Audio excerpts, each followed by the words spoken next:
الحمد لله نحمده ونستعينه ونؤمن به ونتوكل عليه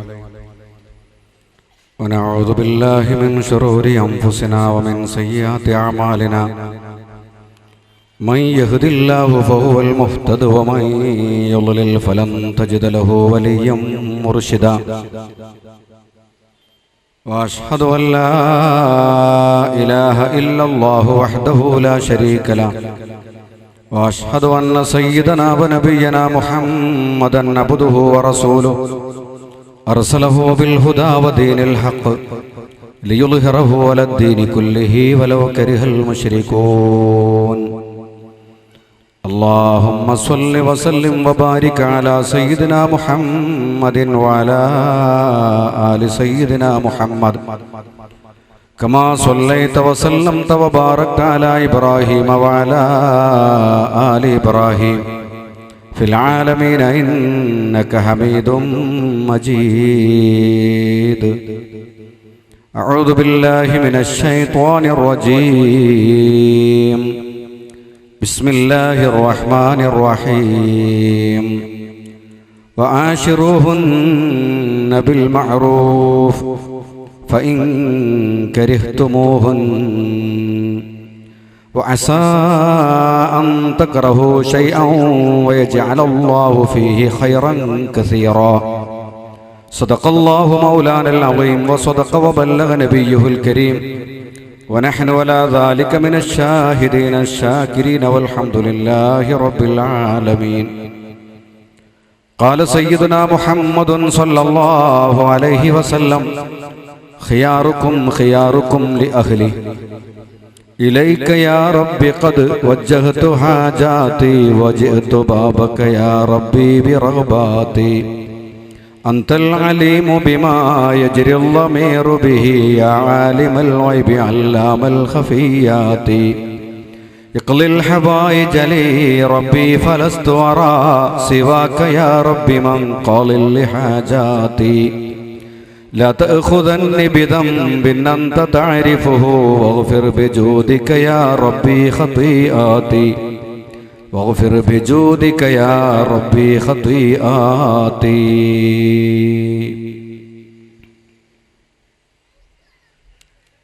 ആദരണീയനായ പണ്ഡിത സ്നേഹിതൻ അബ്ദുൽ കരീം ദാരിമി അവറുകളെ, ബഹുമാന്യനായ ബസീർ മാസ്റ്റർ, അബുട്ടി ഹാജി, മമ്മൂട്ടി മുസ്ലിയാർ, നല്ലവരായ നാട്ടുകാരെ, പ്രിയപ്പെട്ട സഹോദരന്മാരെ, സഹോദരികളെ, അസ്സലാമു അലൈക്കും വറഹ്മത്തുള്ളാഹി വബറകാതുഹു.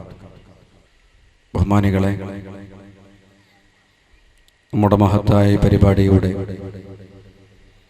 6ാം ദിവസമായ ഇന്ന് നല്ല ഭാര്യ നല്ല ഭർത്താവ് എന്ന വിഷയമാണ് നിങ്ങളോട് സംസാരിക്കേണ്ടത്. ഹക്ക് പോലെ പറയുവാനും കേൾക്കുവാനും ജീവിതത്തിൽ പകർത്തുവാനും അള്ളാഹു തൗഫീഖ് ചെയ്യുമാറാവട്ടെ. വളരെ അനിവാര്യമായ ഒരു വിഷയമാണ് ഇന്നത്തെ വിഷയമെന്ന് നിങ്ങൾക്കറിയാം. നമ്മളൊക്കെ തന്നെ ഭാര്യയും ഭർത്താവുമായി കുടുംബജീവിതം നയിക്കുന്ന ആളുകളാണ്. അതുപോലെ ഒരു വിവാഹ ജീവിതം സ്വപ്നം കണ്ടുകൊണ്ട്, സന്തോഷകരമായ ഒരു ദാമ്പത്യം സ്വപ്നം കണ്ടുകൊണ്ട് കഴിച്ചുകൂട്ടുന്ന ഒരുപാട് സഹോദരന്മാരും സഹോദരിമാരും നമ്മുടെ മനസ്സിലുണ്ട്, നമ്മുടെ സദസ്സിലുണ്ട്. അതുകൊണ്ട് തന്നെ പഠിക്കാനും പകർത്തുവാനും ഉതകുന്ന ഒരു വിഷയമാണ് ഇന്ന് തിരഞ്ഞെടുത്തത് എന്ന് നമ്മൾ പ്രത്യേകം മനസ്സിലാക്കുകയും ശ്രദ്ധിച്ചുകൊണ്ട് കാര്യങ്ങൾ കേൾക്കുകയും എൻ്റെ ജീവിതത്തിൽ ഈ കാര്യങ്ങളൊക്കെ നിലനിൽക്കുന്നുണ്ടോ എന്ന് ആലോചിക്കുകയും തിരുത്താൻ ശ്രമം നടത്തുകയും ചെയ്യണമെന്ന് ആദ്യമായി ഓർമ്മപ്പെടുത്തുകയാണ്. നല്ല ഭാര്യ ആരാണെന്ന്, അവൾക്കുണ്ടായിരിക്കേണ്ട ഗുണങ്ങൾ എന്തൊക്കെയാണെന്ന് വിശുദ്ധ ഖുർആൻ പഠിപ്പിക്കുന്നുണ്ട്. ബഹുമാനപ്പെട്ട നബി സല്ലല്ലാഹു അലൈഹി വസല്ലമ തങ്ങളുടെ ജീവിതത്തിലൂടെ വളരെ വ്യക്തമായ ധാരാളം ഹദീസുകളിലൂടെ നമ്മെ പഠിപ്പിക്കുന്നുണ്ട്. വിശുദ്ധ ഖുർആനിൽ അല്ലാഹു സുബ്ഹാനഹു വ തആല നല്ല ഭാര്യ എങ്ങനെയായിരിക്കണം, അവളുടെ ലക്ഷണങ്ങൾ എന്തൊക്കെയാവണമെന്ന് പ്രതിപാദിക്കുന്നു. ഈ വിഷയം വളരെ ചുരുക്കി ഒരൊറ്റ ദിവസം മാത്രമാണ് നമുക്ക് അനുവദിച്ചിട്ടുള്ളത്. വളരെ ചുരുക്കി പ്രസക്തമായ ഭാഗം മാത്രമാണ് ഞാൻ പറയുന്നത്. പ്രിയപ്പെട്ട സഹോദരങ്ങളെ, അള്ളാഹുവിൻ്റെ വിശുദ്ധ ഖുർആനിൽ ഒരു നല്ല ഭാര്യയുടെ ഒന്നാമത്തെ ലക്ഷണം തന്നെ പറയുന്നത് ഭർത്താവിനെ വഴിപ്പെടുന്നവൾ എന്നാണ്. ഭർത്താവിനെ വഴിപ്പെടുന്നവൾ എന്നാണ് ഒന്നാമത്തെ ഗുണം തന്നെ വിശുദ്ധ ഖുർആൻ പറയുന്നത്. സ്വാലിഹത്തായ ഒരു സ്ത്രീയുടെ ലക്ഷണം, സദ്വൃത്തയായ സ്വർഗാവകാശിയായ ഒരു സ്ത്രീയുടെ ഒന്നാമത്തെ ഗുണം തന്നെ അവൾ ഭർത്താവിനെ വഴിപ്പെടുന്നവളാവണം എന്നുള്ളതാണ്. ഈ ഒന്നാമത്തെ ഗുണം തന്നെ നമ്മിൽ നിലനിൽക്കുന്നുണ്ടോ എന്ന് പ്രത്യേകിച്ച് എൻ്റെ സഹോദരിമാര് ആലോചിക്കണം. ആദ്യം നല്ല ഭാര്യ എന്നതാണ് നമ്മൾ ചർച്ച ചെയ്യുന്നത്. അങ്ങനെയാണ് വിഷയത്തിലുള്ളത്. പിന്നെയാണ് നല്ല ഭർത്താവ്. നല്ല ഭാര്യയുടെ ഒന്നാമത്തെ ഗുണം ഖാനിതാത്തുൻ ഫസ്വാലിഹാതു ഖാനിതാത്തുൻ. കുടുംബജീവിതം വിശദീകരിച്ചുകൊണ്ട് അല്ലാഹു സുബ്ഹാനഹു വ തആല പറയുകയാണ്, എല്ലാ കാര്യങ്ങളും ഖുർആൻ വിശദീകരിച്ചതുപോലെ മനുഷ്യ ജീവിതത്തിന്റെ അനിവാര്യമായ ദാമ്പത്യ ബന്ധത്തെ സംബന്ധിച്ചും പറയാതെ പോയിട്ടില്ല ഖുർആൻ. ആ വിശുദ്ധ ഖുർആനിൽ ഫസ്വാലിഹാതു ഖാനിതാത്ത്, സ്വാലിഹത്തായ ഭാര്യ, സ്വാലിഹത്തായ പെണ്ണ്, ഖാനിതാത്തുൻ ഭർത്താവിനെ വഴിപ്പെടുന്നവളാണ്. ഒന്നാമത്തെ ഗുണം തന്നെ അതാണ്. കാരണം ഒരു പുരുഷനെ സംബന്ധിച്ചിടത്തോളം അവന്റെ ഏറ്റവും വലിയ സ്വപ്നം എന്നെ വഴിപ്പെടുന്ന ഒരു ഭാര്യയെ കിട്ടണം എന്നതാണ്. എന്നേക്കാൾ വലിയൊരു ഭാര്യ അതൊരു പുരുഷന് പൊരുത്തപ്പെടാൻ കഴിയില്ല. കാരണം ഒരു പുരുഷന്റെ പ്രകൃതിയും സ്ത്രീയുടെ പ്രകൃതിയും വ്യത്യസ്തമാണ്. ഖുർആൻ തന്നെ അത് പറയുന്നുണ്ട്, അർരിജാലു ഖവ്വാമൂന അലൻ നിസാഇ ബിമാ ഫളലല്ലാഹു ബഅലഹും അലാ ബഅൽ. അർരിജാലു പുരുഷന്മാർ, ഖവ്വാമൂന അലൻ നിസാ സ്ത്രീകളുടെ മേൽ കൈകാര്യാധികാരമുള്ളവരാണ്, സ്ത്രീകളെ നിയന്ത്രിക്കേണ്ടവരാണ്. കുടുംബത്തിന്റെ കൈകാര്യാധികാരം അത് പുരുഷന്റെ കൈകളിലാണ് എന്ന് അല്ലാഹുവിന്റെ ഖുർആൻ തന്നെ പറയും. അർരിജാലു ഖവ്വാമൂന അലൻ നിസാ, സ്ത്രീകളുടെ നിയന്ത്രണം, അവരുടെ കടിഞ്ഞാൺ അത് പുരുഷന്റെ കയ്യിലാണ്. എന്തുകൊണ്ട് പുരുഷന്റെ കൈകളിലായി? ബിമാ ഫളലല്ലാഹു ബഅലഹും അലാ ബഅലിൻ, ചിലർക്കില്ലാത്ത ചില സവിശേഷതകൾ മറ്റു ചിലർക്ക് അല്ലാഹു കൊടുത്തിട്ടുണ്ട് എന്നതുകൊണ്ട് തന്നെ. അഥവാ സ്ത്രീകൾക്കില്ലാത്ത ചില പ്രത്യേകതകൾ പുരുഷന്മാർക്കും. സ്ത്രീകൾക്കില്ലാത്ത ചില സവിശേഷതകൾ അല്ലാഹു സുബ്ഹാനഹു വ തആല പുരുഷന്മാർക്ക് നൽകി. മാത്രമല്ല, ഒരു കുടുംബത്തിന്റെ നിയന്ത്രണം, ഭരണം, അതിനനുയോജ്യമായ പ്രകൃതി പുരുഷന്റേതാണ്. പുരുഷന്റെ കായബലവും അവന്റെ മനോധൈര്യവും ഏത് കഠിനമായ ജോലി ചെയ്യാനുള്ള പക്വതയും പാകതയും ഒക്കെ പുരുഷനാണ്. പ്രകൃതിപരമായി ഭരണം നടത്തുവാനും നിയന്ത്രിക്കുവാനുമുള്ള കഴിവ് പുരുഷനാണ്. അതുകൊണ്ട് അല്ലാഹു സുബ്ഹാനഹു വ തആല പറയുന്നു, ദാമ്പത്യ ജീവിതത്തിൽ, കുടുംബജീവിതത്തിൽ കുടുംബത്തിന്റെ നായകൻ, കൈകാര്യകർത്താവ് ഭർത്താവായിരിക്കും. ഒന്ന്. രണ്ടാമത്തെ കാരണം ഖുർആൻ പറയുന്നത് വബിമാ അൻഫഖൂ മിൻ അംവാലിഹിം, സമ്പത്ത് ചെലവഴിക്കുന്നതും പുരുഷനാണ്. കുടുംബത്തിന് വേണ്ടി സാമ്പത്തികമായ ഉത്തരവാദിത്തങ്ങളൊക്കെ ഇസ്ലാം ഏൽപ്പിക്കുന്നത് പുരുഷനിലാണ്. ഇസ്ലാമിക കാഴ്ചപ്പാട്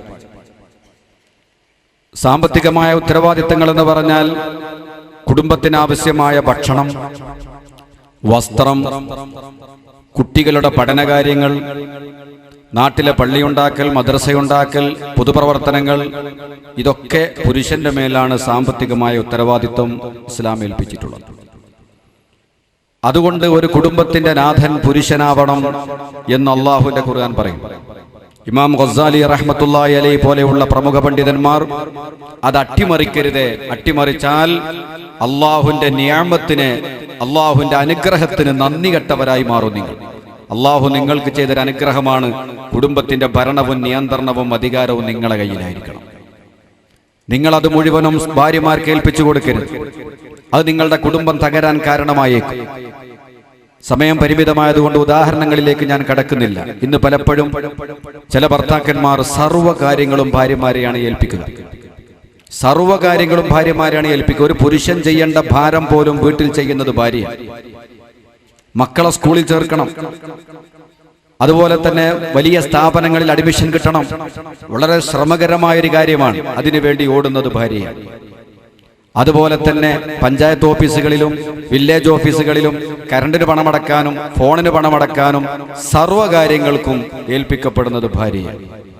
അങ്ങനെ ഒരു പുരുഷൻ നേതൃത്വം നൽകേണ്ട കാര്യങ്ങൾ, അവൻ ഏറ്റെടുക്കേണ്ട കാര്യങ്ങൾ കൂടി സ്ത്രീയുടെ തലയിൽ വെച്ച് കെട്ടി ബലഹീനയായ സ്ത്രീ താങ്ങാനാവാത്ത ഭാരം ഏറ്റുവാങ്ങി മാനസികമായ ആരോഗ്യം നഷ്ടപ്പെട്ട്, ശാരീരികമായ ആരോഗ്യം നഷ്ടപ്പെട്ട് വളരെ ക്ഷീണിതയായും ദുഃഖിതയായും കുടുംബത്തിൽ കാണാൻ കഴിയും.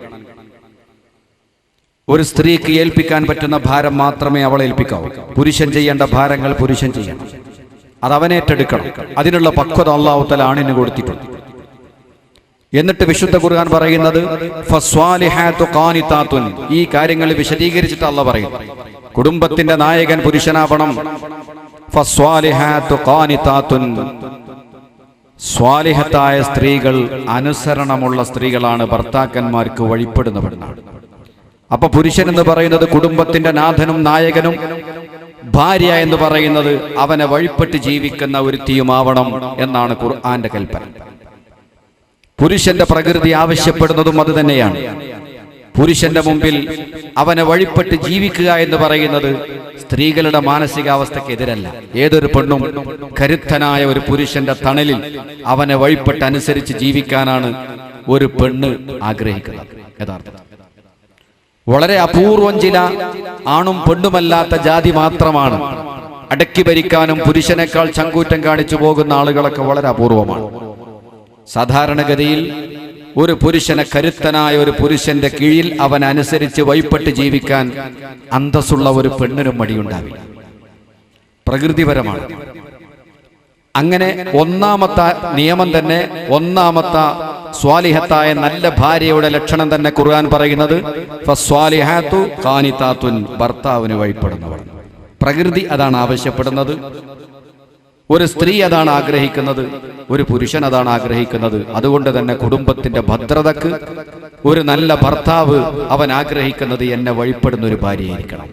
അതുകൊണ്ട് ഭാര്യക്കുണ്ടാവേണ്ട, നല്ല ഭാര്യക്കുണ്ടാവേണ്ട ഒന്നാമത്തെ ഗുണം ഞാൻ അടിവരയിട്ട് പറയുന്നു, ഭർത്താവിനെ പരിപൂർണമായി അനുസരിക്കുന്നവളാവണം. അള്ളാഹുവിനെ അനുസരിക്കുന്നു നമ്മൾ, അള്ളാഹുവിന്റെ റസൂലിനെ അനുസരിക്കുന്നു നമ്മൾ. അള്ളാഹുവിനെയും അള്ളാഹുവിന്റെ റസൂലിനെയും ഒക്കെ അനുസരിക്കുന്നത് പോലെ തന്നെ ദീനിനെതിരല്ലാത്ത സർവ്വകാര്യങ്ങളിലും ഒരു ഭർത്താവിന് വഴിപ്പെടാൻ, അനുസരിക്കാൻ ഒരു പെണ്ണ് ബാധ്യസ്ഥയാണ്. തൽക്കാലം ഭർത്താവ് ഒരു കാര്യം പാടില്ലെന്ന് പറഞ്ഞാൽ ചോദ്യം ചെയ്യാൻ പാടില്ല, അനുസരിച്ചിരിക്കണം. ഒരു കല്യാണത്തിന് പോകണം, ഭർത്താവിന് എന്തോ ചില പ്രശ്നങ്ങളുണ്ട്, ന്യായമായട്ടെ അന്യായമായട്ടെ, അദ്ദേഹം പറഞ്ഞു നീ ആ കല്യാണത്തിൽ പങ്കെടുക്കണം. എന്നാൽ ഒരു നല്ല ഭാര്യ പറയേണ്ടത് എന്താണ്? നിങ്ങൾക്ക് താല്പര്യമില്ലെങ്കിൽ ഒരിക്കലും ഞാൻ പോവില്ല, എൻ്റെ ഇഷ്ടം നിങ്ങളുടെ ഇഷ്ടമാണ്. ഇങ്ങനെ നല്ല വാചകം ഭാര്യ പറഞ്ഞാൽ ഒരു പക്ഷേ ഭർത്താവിന്റെ മനസ്സെന്നെ മാറിയേക്കും. നേരെ മറിച്ച് അവിടെ ഞാൻ പോകും, പോയേ പറ്റൂ എന്ന് പറയുന്നത് കുടുംബ കലഹത്തിന്റെ തുടക്കമാണ്. അനുസരണക്കേട്, അച്ചടക്കരാഹിത്യം എത്ര നല്ല കുടുംബത്തിലാണെങ്കിലും ശരി, ആ കുടുംബം നല്ല നിലക്ക് മുന്നോട്ട് പോകില്ല. അവളുടെ സൗന്ദര്യം കൊണ്ടോ, അവളുടെ സമ്പത്ത് കൊണ്ടോ, അവളുടെ തറവാടിത്തം കൊണ്ടോ ഒരിക്കലും ഭർത്താവിന്റെ മനം കവരാൻ കഴിയില്ല. കുടുംബത്തിൽ സമാധാനമുണ്ടാക്കാൻ കഴിയില്ല. നിങ്ങളെ ഓർത്തു നോക്കൂ, എത്ര നല്ല സുന്ദരിയാണെങ്കിലും, എത്ര നല്ല ആരോഗ്യവതിയാണെങ്കിലും, എത്ര നല്ല സമ്പത്തുള്ളവളാണെങ്കിലും നിങ്ങൾ അനുസരിക്കുന്നില്ലെങ്കിൽ നിങ്ങളെ വീട്ടിൽ വളർത്തുന്ന ജീവിയുടെ വില പോലും നിങ്ങൾ അവൾക്ക് കൽപ്പിക്കില്ല. അനുസരണക്കാണ്, പൊരുത്തപ്പെടാൻ കഴിയും. ഒന്നാമത്തെ ഗുണം അനുസരണമാണ്. അതുകൊണ്ട് അഷ്റഫുൽ ഖൽഖ് സ്വല്ലല്ലാഹു അലൈഹി വസല്ലമ തങ്ങൾ ഇതേ ആശയത്തിൽ നമ്മളെ പഠിപ്പിക്കുന്ന ധാരാളം ഹദീസുകളുണ്ട്. ബഹുമാനപ്പെട്ട നബി സ്വല്ലല്ലാഹു അലൈഹി വസല്ലമ തങ്ങളുടെ മുമ്പിൽ ഒരു അറാബി കടന്നു വന്നു. അറാബി എന്ന് പറഞ്ഞാൽ ഒരു സാധാരണക്കാരൻ. എന്നിട്ട് റസൂലുള്ളാഹിനോട് പറഞ്ഞു, നബി അസ്ലംതു, ഞാൻ മുസ്ലിമായിട്ടുണ്ട്, അല്ലാഹുവിന്റെ മഹത്തായ തൗഫീഖ് കൊണ്ട് ഞാൻ മുസ്ലിമായിട്ടുണ്ട്. ഫഅരിനി ശൈഅൻ അസ്ദാദു ബിഹി യഖീനാ, മുസ്ലിമായിട്ടുണ്ടെങ്കിലും എന്റെ ഉറപ്പൊന്ന് കൂടണം, അല്ലാഹു ഒരുവനാണെന്നും മുഹമ്മദ് നബി അള്ളാഹുവിന്റെ പ്രവാചകനാണെന്നുള്ള വിശ്വാസത്തിൽ എനിക്കൊന്ന് ശക്തി കിട്ടണം, യഖീന് കിട്ടണം. അതിനു വേണ്ടി തങ്ങൾ എന്തെങ്കിലും അത്ഭുതം എനിക്ക് കാണിച്ചു തരണം. ഒരു സാധാരണക്കാരനായ അറബി പറഞ്ഞതിൽ അത്ഭുതപ്പെടാനില്ല. ഇബ്രാഹിം നബി വരെ പറഞ്ഞ ഖുർആൻ പറയുന്നു, റബ്ബി കൈഫ, പടച്ച അള്ളാഹുവിനോട് ചോദിക്കുന്നുണ്ട്, റബ്ബി അരിനീ കൈഫ തുഹ്യിൽ മൗതാ, അള്ളാഹുവേ നീ എങ്ങനെയാണ് മരിച്ചുപോയ ആളുകളെ ജീവിപ്പിക്കുക? അപ്പൊ അള്ളാഹു തആല ചോദിക്കുന്നു, ഇബ്രാഹിമേ അവലൻ തൂമിൻ, നീ മൂമിനായിട്ടില്ലേ? മരിച്ചുപോയവരെ ഞാൻ ജീവിപ്പിക്കും എന്നുള്ളതിൽ എന്താണൊരു ആശങ്ക, എന്താണൊരു സംശയം? അവലൻ തൂമിൻ ഖാല ബലാ വലാകിൻ ലിയത്മഇന്ന ഖൽബി. ഇബ്രാഹിം നബി അലൈഹി സ്വലാം മറുപടി പറഞ്ഞു, ബലാ, അതെ എനിക്ക് ഈമാനുണ്ട് റബ്ബേ, പക്ഷേ വലാകിൻ ലിയത്മഇന്ന ഖൽബി, എന്റെ കൽബിനിക്കൊരു ശാന്തി കിട്ടാനാണ് മരിച്ചുപോയ ആളുകളെ ഹയാത്താക്കുന്നത്. നീ എനിക്ക് ശരിക്കൊന്ന് കാണിച്ചു തന്നാൽ അത് യഖീന് വർദ്ധിക്കാൻ കാരണമാകും, ഉറപ്പ് വർദ്ധിക്കാൻ കാരണമാകും, അത് മനസ്സിനൊരു സമാധാനം കിട്ടുന്ന വഴിയാണ് എന്ന് ഇബ്രാഹിം നബി തന്നെ പറഞ്ഞിട്ടുണ്ട്. പിന്നെ ഇപ്പോൾ ഒരു അറാബി പറയുന്നു, മുസ്ലിം ആയിട്ടുണ്ട്, പക്ഷെ എനിക്കൊന്ന് യഖീന് കിട്ടണം, ഉറപ്പ് കിട്ടണം, അതിനെന്തെങ്കിലും വഴി കാണിച്ചു തരണമെന്ന് പറഞ്ഞപ്പോ ബഹുമാനപ്പെട്ട നബി സല്ലല്ലാഹു അലൈഹി വസല്ലമ തങ്ങൾ അറാബിയോട് ചോദിക്കുന്നു, മാ തുരീദ്, നീ എന്താ ഉദ്ദേശിക്കുന്നത്? ഞാൻ എന്താ കാണിച്ചു തരേണ്ടത്? അപ്പോഴാക്ക് പെട്ടെന്ന് തോന്നിയത്, മുമ്പിൽ തന്നെ നല്ലൊരു മരമുണ്ട്, നല്ലൊരു മരം. ആ മരത്തെ തങ്ങൾ വിളിക്കണം, വിളിക്കുമ്പോൾ ആ മരം തങ്ങളുടെ മുമ്പിലേക്ക് ഇങ്ങനെ വരണം എന്നാ ഞാൻ വിശ്വസിക്കും. അതെനിക്ക് വേണ്ടു. വിശ്വാസമുണ്ട്, വിശ്വാസം ഒന്ന് ശക്തിപ്പെടും. ഉടനെ അഷ്റഫുൽ ഖൽഖ് സ്വല്ലല്ലാഹു അലൈഹി വസല്ലമ തങ്ങൾ ആ മരത്തിനെ മാടി വിളിക്കുന്നു. മരത്തിനെ മാടി വിളിക്കുന്ന സന്ദർഭത്തിൽ ഹദീസിൽ പറയുകയാണ്, നേരെ ശക്തമായി നിൽക്കുന്ന മരം ഒന്ന് വലത്തോട്ടാഞ്ഞു. കുറച്ചു കഴിഞ്ഞപ്പോൾ അതേ മരം ഒന്നും കൂടി ഇടത്തോട്ടാഞ്ഞു. പിന്നെ നിന്ന നിൽപ്പിൽ നിന്ന് മുന്നോട്ടും ബേക്കോട്ടും ഒന്നാടി അതിന്റെ വേരുകളെല്ലാം ലോലമായി, വേരുകളെല്ലാം പിടുത്തം വിട്ടു. എന്നിട്ട് പ്രവാചകന്റെ മുമ്പിലേക്ക് ഇങ്ങനെ ഒരേ സ്പീഡിൽ അതിങ്ങനെ നടന്നു വന്ന് അഷ്റഫുൽ ഖൽഖ് സ്വല്ലല്ലാഹു അലൈഹി വസല്ലമ തങ്ങളുടെ തിരുമുമ്പിൽ വരുന്നു. ജഅത് ലിദഅവതിഹിൽ അസ്ജാറു സാജിദതൻ തംശി ഇലൈഹി അലാ സാഖിം ബിലാ ഖദമി. ബഹുമാനപ്പെട്ട ഇമാം ബുസൂരി റഹിമഹുല്ല പാടിയതുപോലെ, ജഅത് ലിദഅവതിഹിൽ അസ്ജാറു സാജിദതൻ, നബിയെ തങ്ങളെ വിളിച്ചപ്പോൾ തങ്ങളെ വിളിക്കുത്തരം ചെയ്തുകൊണ്ട് മരം പോലും വണങ്ങിക്കൊണ്ട് സുജൂദിലായി തങ്ങളെ മുമ്പിലേക്ക് വരുന്നു. തങ്ങൾക്ക് വഴിപ്പെട്ടുകൊണ്ട് തങ്ങളെ മുമ്പിലേക്ക് വരികയാണ്. ഏത് രൂപത്തിലാണ് വരുന്നത്? തംശി, അത് നടന്നു വരുന്നത്, ആ നടന്നു വരുന്നത് കാൽപാദമില്ലാതെ നടന്നു വരുന്നു. തംശി ഇലൈഹി അലാ സാഖിം ബിലാ ഖദമി. സാധാരണ നടക്കാൻ ചെരുപ്പടിക്കാല് വേണം, ചെരുപ്പടിക്കാലില്ലാതെ തണ്ടൻകാല് കൊണ്ട് നടന്നു വരുന്നത് പോലെ തങ്ങളുടെ മുമ്പിലേക്ക് മരം കടന്നു വന്നില്ലേ? അത്ഭുതകരമായ ഒരു സംഭവം അഅറാബി നേരിട്ട് കാണുകയാണ്. വന്നജ്മു വശജറു യസ്ജുദാൻ. മരങ്ങൾ അള്ളാഹ്ക്ക് സുജൂദ് ചെയ്യുന്നു, അള്ളാഹിനെ വഴിപ്പെടുന്നു എന്ന് സൂറത്തു റഹ്മാനിലും അല്ലാഹ് പറയുന്നു. അള്ളാഹുവിനെ വഴിപ്പെടുന്നതൊക്കെ അള്ളാഹിന്റെ റസൂലിനും വഴിപ്പെട്ടിരിക്കും. പ്രവാചകന്റെ മുമ്പിൽ മരം വന്നു നിന്നപ്പോൾ അഅറാബി പറഞ്ഞു, എനിക്ക് സമാധാനമായിരിക്കുന്നു, അങ്ങ് സത്യത്തിന്റെ പ്രവാചകൻ തന്നെയാണ്. അദ്ദേഹത്തിന്റെ യഖീന്, ഈമാൻ ഉറച്ചു. ഈ അത്ഭുതകരമായ രംഗം കണ്ടപ്പോൾ അഅറാബി പറഞ്ഞു, നബിയെ തങ്ങളുടെ കൈയും ആ പാദവും ഒന്ന് ചുംബിക്കാൻ എനിക്കൊരു വല്ലാത്ത ആഗ്രഹമുണ്ട്. സത്യത്തിന്റെ പ്രവാചകനെ ഞാനിതാ കാണുകയാണ്. ഇങ്ങനത്തെ ഒരു പ്രവാചകന് വേണ്ടി ലോകം കാത്തിരിക്കാൻ തുടങ്ങിയിട്ട് കാലം എത്രയായി. ഈ സത്യം അംഗീകരിക്കാനുള്ള തൗഫീഖ് എനിക്കുണ്ടായ സന്തോഷം, അതുകൊണ്ട് അതിന് കാരണക്കാരായ നബിയെ അങ്ങയുടെ പരിശുദ്ധമായ കരങ്ങളൊന്ന് നീട്ടിത്തരിക, ഞാനൊന്ന് ചുംബിക്കട്ടെ, അങ്ങയുടെ കാലൊന്ന് ചുംബിക്കാൻ എന്നെ അനുവദിക്കണമെന്ന് പറഞ്ഞപ്പോ നബി സല്ലല്ലാഹു അലൈഹി വസല്ലമ തങ്ങൾ അദ്ദേഹത്തിന്റെ ആഗ്രഹം പൂർത്തിയാക്കി കൊടുത്തു. പിന്നെ അദ്ദേഹം പറഞ്ഞു, നബിയെ എനിക്ക് തങ്ങൾക്കൊന്ന് സുജൂദ് ചെയ്യാൻ മോഹമുണ്ട്. ഇത്ര വലിയ അത്ഭുതം കാണിച്ചു തന്ന തങ്ങളുടെ മുമ്പിൽ എനിക്കൊന്ന് സുജൂദ് ചെയ്യണം, സാഷ്ടാംഗം ചെയ്യണം. ഇത് പറഞ്ഞപ്പോൾ അല്ലാഹുവിന്റെ റസൂല് പറഞ്ഞു, ലാ, ഒരിക്കലും പാടില്ല. സൃഷ്ടികൾ സൃഷ്ടാവിന്റെ മുമ്പിലല്ലാതെ മറ്റൊരുത്തന്റെ മുമ്പിലും സുജൂദ് കൊണ്ട് ബഹുമാനിക്കാൻ പാടില്ല. സുജൂദ് കൊണ്ട് ആദരിക്കാൻ അർഹതപ്പെട്ടവൻ പടച്ച റബ്ബ് മാത്രമാണ്. സൃഷ്ടാവായ റബ്ബിന്റെ മുമ്പിലല്ലാതെ സുജൂദ് ചെയ്തുകൂടാ. ഇനി അങ്ങനെ ഒരു സൃഷ്ടിക്ക് മറ്റൊരു സൃഷ്ടിയുടെ മുമ്പിൽ സുജൂദ് ചെയ്യാനുള്ള അനുവാദം കിട്ടുകയാണെങ്കിൽ, ലൗ കുന്തു ആമുറു അഹദൻ അൻ യസ്ജുദ ലി അഹദിൻ ലഅമർതുൽ മർഅത അൻ തസ്ജുദ ലി സൗജിഹാ. ഒരു സൃഷ്ടി മറ്റൊരു സൃഷ്ടാവിന്റെ മുമ്പിൽ, ഒരു സൃഷ്ടി മറ്റൊരു സൃഷ്ടിയുടെ മുമ്പിൽ സുജൂദ് ചെയ്യാനുള്ള അനുവാദം കിട്ടുകയാണെങ്കിൽ, എന്റെ മുമ്പിൽ സുജൂദ് ചെയ്യാനല്ല ഞാൻ പറയുക, ഒരു ഭാര്യയോട് ഭർത്താവിന്റെ മുമ്പിൽ സുജൂദ് ചെയ്യാനാണ് ഞാൻ കൽപ്പിക്കുക. അതിന് മാത്രം കടപ്പാടുകൾ ഒരു ഭാര്യയ്ക്ക് ഭർത്താവിനോടുണ്ട്. അത്രയേറെ ഒരു ഭാര്യ ഭർത്താവിനെ അനുസരിക്കണം, വഴിപ്പെടണമെന്ന് ബഹുമാനപ്പെട്ട നബി മുഹമ്മദ് മുസ്തഫ. ഈ ഹദീസിൽ നിന്നും വളരെ വ്യക്തമായി മനസ്സിലാക്കാൻ കഴിയുന്നത്, നേരത്തെ ഞാൻ ഓതി ആയത്തിൽ നിന്ന് ഒന്നാമത്തെ ഗുണം ഖാനിതാത്ത്, ഭർത്താവിന് വഴിപ്പെടുന്നവൾ. ഇവിടെ അള്ളാന്റെ റസൂല് പറയുന്നത്, ഒരു സൃഷ്ടിയുടെ മുമ്പിൽ സുജൂദ് പാടില്ല. ഇനി വല്ല നിയമവും അനുവദിച്ചു കിട്ടുകയാണെങ്കിൽ ഭാര്യയോട് ഭർത്താവിന്റെ മുമ്പിൽ സുജൂദ് ചെയ്യാൻ കൽപ്പിക്കും. അത്രയേറെ ഈ ലോകത്ത് കടപ്പാടുള്ളത് ഒരു ഭാര്യയ്ക്ക് ഭർത്താവിനോടാണെന്ന് ബഹുമാനപ്പെട്ട ആദരവായ നബി മുഹമ്മദ് മുസ്തഫ. അനുസരണം, പരിപൂർണമായ അനുസരണം. ഭർത്താവ് എന്ത് പറഞ്ഞാലും, ശറഇന് എതിരല്ലാത്ത ഏത് കാര്യം പറഞ്ഞാലും ഞാൻ വഴിപ്പെടാൻ നിർബന്ധമുള്ളവളാണ്, അനുസരിച്ചേ പറ്റൂ. സ്വർഗത്തിൽ കടക്കണമെങ്കിൽ അത് ആവശ്യമാണ്. ചിലപ്പോൾ നമുക്ക് പ്രയാസങ്ങളുണ്ടാകും, ബുദ്ധിമുട്ടുണ്ടാകും. ആ ബുദ്ധിമുട്ടുകളും പ്രയാസങ്ങളും പടച്ച റബ്ബിന് വേണ്ടി സഹിക്കുക. അതിന് പ്രതിഫലം നൽകുന്നവൻ പടച്ച റബ്ബാണ്.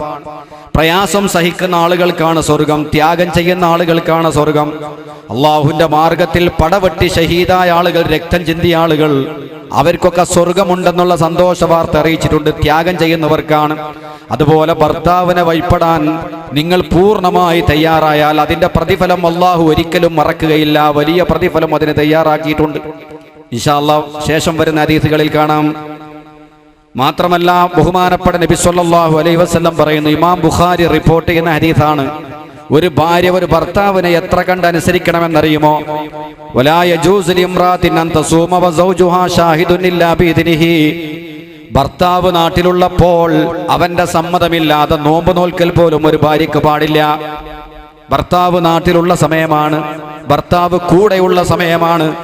ഒരു സുന്നത്ത് നോമ്പ് നോൽക്കണമെങ്കിൽ ഭർത്താവിന്റെ സമ്മതം വേണം. ഭർത്താവ് നോൽക്കണ്ട എന്ന് പറഞ്ഞാൽ സുന്നത്ത് നോമ്പ് നോൽക്കാൻ പാടില്ല. ഇമാം ബുഖാരി റിപ്പോർട്ട് ചെയ്യുന്ന ഹദീസാണ്. കാരണം എന്താണ്? സുന്നത്ത് നോമ്പ് നോൽക്കൽ സുന്നത്ത് മാത്രമാണ്, ഭർത്താവിനെ വഴിപ്പെടൽ നിർബന്ധമാണ്. നിർബന്ധവും സുന്നത്തും വരുമ്പോൾ നിർബന്ധത്തിനാണ് സ്ഥാനം കൊടുക്കേണ്ടത്. നീ ഇന്ന് സുന്നത്ത് നോമ്പ് നോൽക്കരുത് എന്ന് പറഞ്ഞാൽ എത്ര പോരിശയാക്കപ്പെട്ട നോമ്പാണെങ്കിലും ശരി, അവൾ നോമ്പ് ഒഴിവാക്കിയിരിക്കണം. ആ നോമ്പ് നോൽക്കുന്നതിനേക്കാൾ അള്ളാഹ്ക്ക് ഇഷ്ടം നീ നിന്റെ ഭർത്താവിന് വഴിപ്പെട്ടുകൊണ്ട് അദ്ദേഹം പറഞ്ഞതനുസരിച്ചാൽ നോമ്പ് നോൽക്കുന്നതിനേക്കാൾ കൂലി കിട്ടും. നീ സുന്നത്ത് നോമ്പ് നോൽക്കാൻ വേണ്ടി തീരുമാനിച്ച ഒരു ബറാഅത്തിന്റെ നോമ്പ്, അല്ലെങ്കിൽ ഒരു മേറാജിന്റെ നോമ്പ്, ഇനി അങ്ങനത്തെ ഒരു നോമ്പ് കിട്ടണമെങ്കിൽ ഒരു കൊല്ലം കഴിയണം. വളരെ താല്പര്യപൂർവ്വം നോമ്പ് നോൽക്കാൻ വേണ്ടി ശ്രമിക്കുമ്പോഴാണ് ഭർത്താവ് പറയുന്നത്, ഇത് നോമ്പ് നോൽക്കാൻ പാടില്ല, ഈ പകൽ നീ നോമ്പുകാരിയാവാൻ പാടില്ലെന്ന് പറഞ്ഞാൽ ഒന്നും ചിന്തിക്കേണ്ട, അവൾ നോമ്പ് നോൽക്കരുത്. അന്ന് നോമ്പ് നോറ്റാൽ കിട്ടുന്നതിനേക്കാൾ കൂലി നിനക്ക് കിട്ടുന്നത് നിന്റെ പ്രിയപ്പെട്ട ഭർത്താവിന് വഴിപ്പെടുമ്പോഴാണ്. കാരണം ഒരു പെണ്ണ് ഭർത്താവിന് വഴിപ്പെടുമ്പോൾ ആ പെണ്ണിനെ അള്ളാഹ് ഇഷ്ടപ്പെടുന്നു. ഒരു ഭർത്താവിനോട് എതിര് കാണിക്കുമ്പോൾ, ഭർത്താവിനെ വെറുപ്പിക്കുമ്പോൾ അള്ളാഹ് വെറുക്കുന്നു. അള്ളാഹിന്റെ മലക്കുകൾ ലഅനത്ത് ചൊല്ലുന്നു. ശഫീഉനാ റസൂലുള്ളാഹി അൽമർഅതു ലാ തുഅദ്ദി ഹഖ്ക റബ്ബിഹാ ഹത്താ തുഅദ്ദി ഹഖ്ക സൗജിഹാ. റസൂലുള്ള പഠിപ്പിച്ചു തരുന്ന ഹദീസാണ്. അൽമർഅതു, ഒരു പെണ്ണ്, ലാ തുഅദ്ദി ഹഖ്ക റബ്ബിഹാ, റബ്ബിനോടുള്ള കടപ്പാടുകൾ വീട്ടിയവളല്ല. ഏതുവരെ?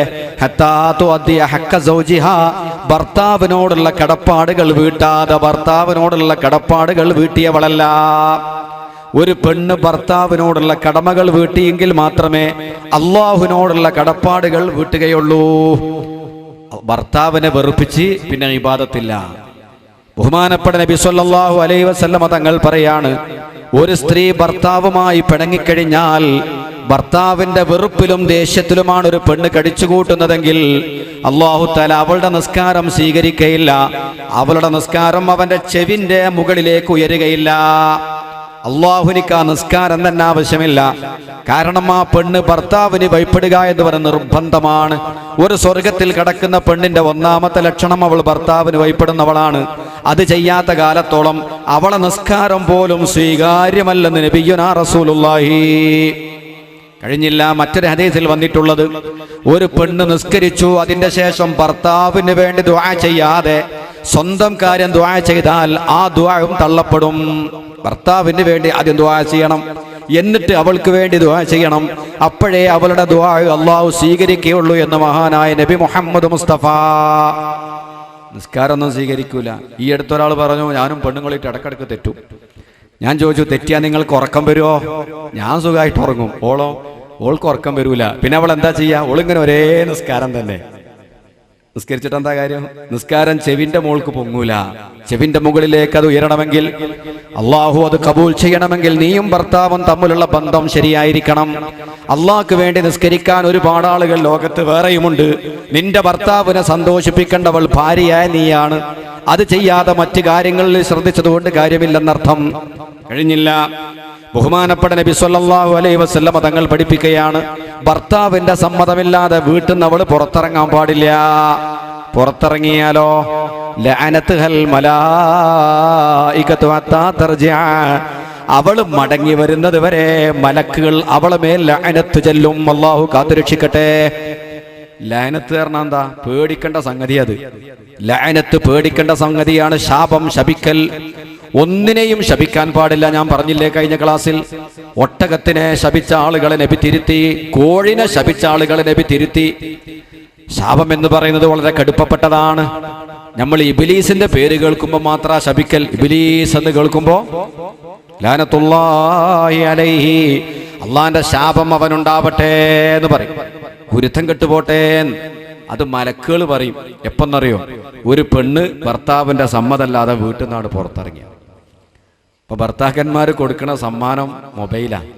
ഈ മൊബൈൽ ഉള്ളതുകൊണ്ട് എവിടെയും പോവാ. എപ്പോൾ വിളിച്ചാലും നീ എവിടെയുള്ളത്? ഞാൻ ഇവിടെ തന്നെ വീട്ടിലുണ്ട്, ഞാൻ പാത്രം കൈകൊണ്ടിരിക്കുകയാണ്, ഞാൻ അടുക്കളയിലാണ്. എവിടെ? ഓളങ്ങാടിയിലായിരിക്കും. അപ്പൊ എന്താ ലാൻഡ് ഫോൺ അടിച്ചിട്ട് എടുക്കാത്തത്? എത്ര ദിവസമായി ഫോൺ കേട് വന്നിട്ടെന്നാ. എന്താ ശരിയാവല്? സാധു വിചാരിക്കും അങ്ങനെ തന്നെയാ. അപ്പൊ മൊബൈലുള്ളതുകൊണ്ട് ഇപ്പോൾ കല്യാണം കഴിച്ചാൽ മാത്രമല്ല, പെണ്ണ് കാണാൻ പോകുമ്പം തന്നെ മൊബൈലും കൊണ്ടാ പോണേ. പെണ്ണ് കാണാൻ പോകുമ്പം തന്നെ മൊബൈലും കൊണ്ടാണ്. കല്യാണം പിന്നെ 3 മാസം കഴിഞ്ഞിട്ടായിരിക്കും ഉണ്ടാവുക. നേരത്തെ മൊബൈൽ എടുത്ത് എന്നും മുടങ്ങാതെ വിളിക്കണം. 2 മണിയായാൽ ഫോൺ ചെയ്യാല. പിന്നെ ഹറാമാണത്. എത്രത്തോളം വൈവാഹിക ജീവിതത്തിൽ ഹറാമ് കടന്നു വരുന്നോ അത്രത്തോളം ജീവിതത്തിലെ സുഖം കുറയും. എല്ലാം അങ്ങനെ. ഹറാമ് എത്ര ചേർന്നോ അത്രയും ബറക്കത്താണ് കുറയും. അതല്ലേ എൻ്റെ ശരി? ഒരു പാനീയത്തിൽ, ഒരു ഗ്ലാസ് പാലിൽ എത്ര വിഷം ചേരുന്നുവോ അത്രയും അതിൻ്റെ വിഷം കൂടി വരികയാണ്. കുടിക്കുന്ന ആൾക്ക് അപകടം ചെയ്യാണ്. എന്നതുപോലെ നല്ല കാര്യങ്ങളിൽ എത്ര അനാവശ്യങ്ങൾ കയറി വരുന്നുവോ അത്രത്തോളം അതിൻ്റെ ബറക്കത്ത് കുറഞ്ഞ് വിഷം കൂടിയതാകും. ഒരു കല്യാണം നടക്കുമ്പോൾ കല്യാണത്തിൽ ദൂർത്ത്, ദുർവ്യയം, ഗാനമേള തുടങ്ങിയിട്ടുള്ള അനാവശ്യങ്ങൾ ഇങ്ങനെ കടന്നു വരുമ്പോൾ എവിടെയാ സുഖം കുറയുന്നത്? ആ ദമ്പതികൾക്കിടയിൽ. ആ ദമ്പതികളുടെ സുഖസുന്ദരമായ ജീവിതത്തിന് കുഴപ്പമുണ്ടാകുന്നത് അതിൽ ഹറാമുകൾ കൂടിച്ചേരുമ്പോൾ. പാലിൽ വിഷം ചേരുന്നത് പോലെ എത്ര അളവിലാണോ വിഷം ചേരുന്നത് അത്രയും അതിൻ്റെ മാരകമായ ഭവിഷ്യത്ത് നമ്മൾ അനുഭവിക്കേണ്ടി വരും. അള്ളാഹു കാത്തുരക്ഷിക്കട്ടെ. വളരെ ശ്രദ്ധിച്ച് കൈകാര്യം ചെയ്യണതൊക്കെ. ബഹുമാനപ്പെട്ട നബി സല്ലല്ലാഹു അലൈഹി വസല്ലമ തങ്ങൾ പറഞ്ഞ ഹദീസ് ശ്രദ്ധിക്കണം. ഭർത്താവിന്റെ സമ്മതമല്ലാതെ വീട്ടിൽ നിന്ന് പുറത്തിറങ്ങിയാൽ മലക്കുകൾ അവളെ ശപിക്കുമെന്നാണ്. ആ സമയത്താണ് ആ പെണ്ണിനിക്ക് മരണം സംഭവിക്കുന്നതെങ്കിലോ, മലായിക്കത്ത് ശപിച്ചുകൊണ്ടിരിക്കുമ്പോൾ മരണം സംഭവിച്ചാൽ സ്വർഗത്തിന്റെ ഫോട്ടോ കണ്ടുകൊണ്ട് മരിക്കില്ല എന്നുറപ്പല്ലേ? മലക്കുകൾ സ്വർഗത്തിന്റെ ഫോട്ടോ ഇട്ട് അവരെ മലക്കുകൾ ശപിക്കല്ലേ? ഗുരുത്തം കെട്ടോള് നശിച്ചു പോട്ടെ എന്ന് പറയുന്ന സമയത്താണ് മരണം സംഭവിക്കുന്നതെങ്കിലോ, ഏത് സമയത്തും മരണം സംഭവിക്കാലോ. ഈ അടുത്തൊരു മരണത്തിന്റെ കഥ ഞാൻ കേട്ടു. ഭാര്യയും ഭർത്താവും തമ്മിൽ സിറ്റ് ഔട്ടിലിരുന്ന് സംസാരിച്ചു കൊണ്ടിരിക്കുകയാണ്.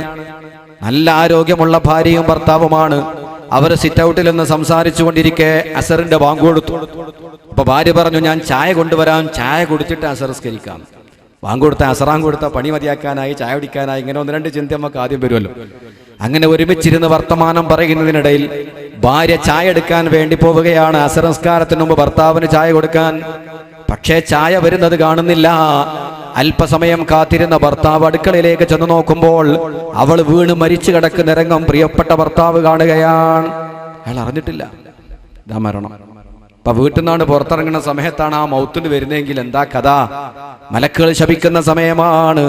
അതുകൊണ്ട് എത്ര കണ്ട് ഭയപ്പെട്ടിരുന്നു ഇതറിയുന്ന പെണ്ണുങ്ങളെന്നറിയുമോ? മുൻഗാമികളായ മഹതികൾ വലിയ പേടിയായിരുന്നു. അള്ളാന്റെ റസൂലിന്റെ കാലത്തൊരു സ്വാലിഹത്തായ പെണ്ണ്, അവളുടെ ഭർത്താവും കുടുംബവും ഒരു വീട്ടിൽ താമസിക്കുന്നു.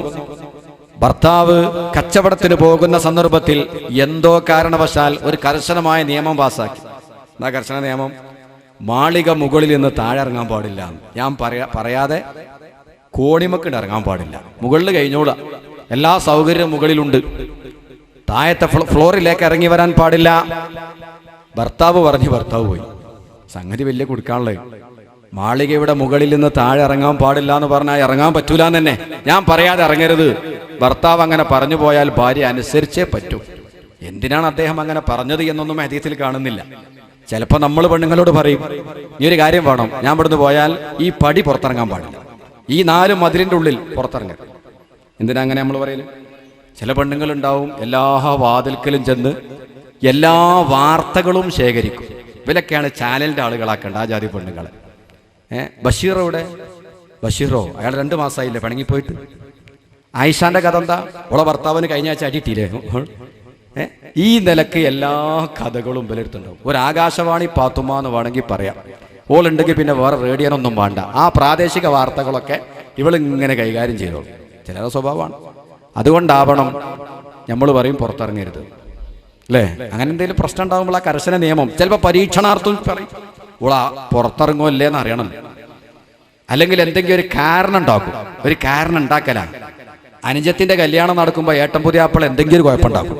എന്താ കാരണം? ഇതിന് കുറച്ച് പൈസക്ക് ചിലവുണ്ടാവും. അപ്പോൾ പറയും, അന്ന് തരാനുള്ള 2.5 പവൻ കിട്ടിയിട്ടില്ല, അന്നൊരു കാപ്പാവാൻ കുറവുണ്ടായിരുന്നു, അന്നിൻ്റെ എൻ്റെ പുതിയാപ്പാളിനെ സൽക്കരിച്ചിട്ടില്ല, ഞാൻ വരില്ല. ഓന് പറഞ്ഞില്ലെങ്കിലേ അത്ഭുതമുള്ളൂ. കാരണം ഇത് അല്ലെങ്കിൽ തന്നെ ടെൻഷനായി എങ്ങനെങ്കിലും ഈ കുട്ടിൻ്റെ കല്യാണം മറ്റേ കടം തന്നെ വീടിയിട്ടില്ല. അതിൻ്റെ ഇടയ്ക്ക് ഈ കല്യാണം നടത്താനുള്ള വെപ്രാളവും ബേജാറും, അതിൻ്റെ ഇടയ്ക്കാണ് താങ്ങും തണലുമാകുന്ന പുതിയാപ്പാളിൻ്റെ പണക്കം. പിന്നെ ഇവനെ നന്നാക്കാൻ പോലെ ഇവനെ കിട്ടൂല. അവൻ പറയും വയനാട്ടിലുണ്ട് അറിയും, പിന്നെ പറയും പേട്ടക്കാണ് അറിയും, പിന്നെ വേറെ എവിടെയാണ് അറിയും. ഈ കല്യാണം കയ്യോളം ഉരുണ്ട് കളിക്കും. അങ്ങനെയൊക്കെ ഓരോരുത്തരുണ്ട്. അബൂജാഹിലിന്റെ സ്വഭാവമുള്ള പേരില്ലാന്നേ ഉള്ളൂ, ആ പേരിടൂലാന്നേ ഉള്ളൂ, ആ സ്വഭാവം കളിക്കുന്ന ആളുകളുണ്ട്. അപ്പൊ ചുരുക്കത്തിൽ ഈ സ്വഹാബി ഭാര്യയോട് പറഞ്ഞു, നീ ഒരു കാരണവശാലും മാളിക മുകളിൽ നിന്ന് താഴെ ഇറങ്ങരുത്. പക്ഷേ നല്ല പെണ്ണാണ്. എന്തിനാ അങ്ങനെ മൂപ്പര് പറഞ്ഞതെന്ന് നമുക്കറിയില്ല, ഹദീസിൽ കാണുന്നില്ല. അങ്ങനെ ഭർത്താവ് പോയതിന് ശേഷം ഉപ്പാക്ക് പെട്ടെന്ന് അസുഖമായി, കഠിനമായ വേദന, രോഗം വന്നു.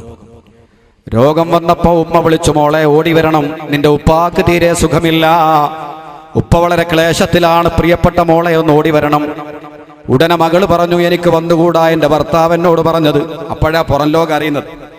എൻ്റെ ഭർത്താവ് എന്നോട് പറഞ്ഞിട്ടുണ്ട്, പോകുന്ന സന്ദർഭത്തിൽ എൻ്റെ സമ്മതമില്ലാതെ താഴെ ഇറങ്ങാൻ പാടില്ല. അതുകൊണ്ട് ഭർത്താവിന് വഴിപ്പെടൽ എനിക്ക് നിർബന്ധമാണ്. ഭർത്താവിന് വഴിപ്പെടാതെ ഒരു സ്റ്റെപ്പെങ്ങാനും ഞാൻ ഇറങ്ങിപ്പോയാൽ അള്ളാന്റെ മലക്കുകൾ എന്നെ ശപിക്കും. അതാണ് എനിക്ക് ഭയമുള്ളത്. അതുകൊണ്ട് തൽക്കാലം എനിക്ക് വരാൻ പറ്റില്ല എന്ന് പ്രിയപ്പെട്ട മകൾ പറഞ്ഞപ്പോ ഉമ്മ പറഞ്ഞു, മോളെ നിന്റെ ഉപ്പാന്റെ കാര്യമാണ്, ഉപ്പാക്ക് സുഖമില്ല, കലശലായ രോഗമാണ്. അപ്പൊ ആ പെൺകുട്ടി പറഞ്ഞു, എന്നാ പിന്നെ റസൂലുള്ള പറയട്ടെ. അള്ളാഹുവിന്റെ റസൂല് പറഞ്ഞാ വരാ. ഭർത്താവിനെക്കാട്ടിയും വലുതാണ് അള്ളാഹുവും റസൂലും ആണല്ലോ.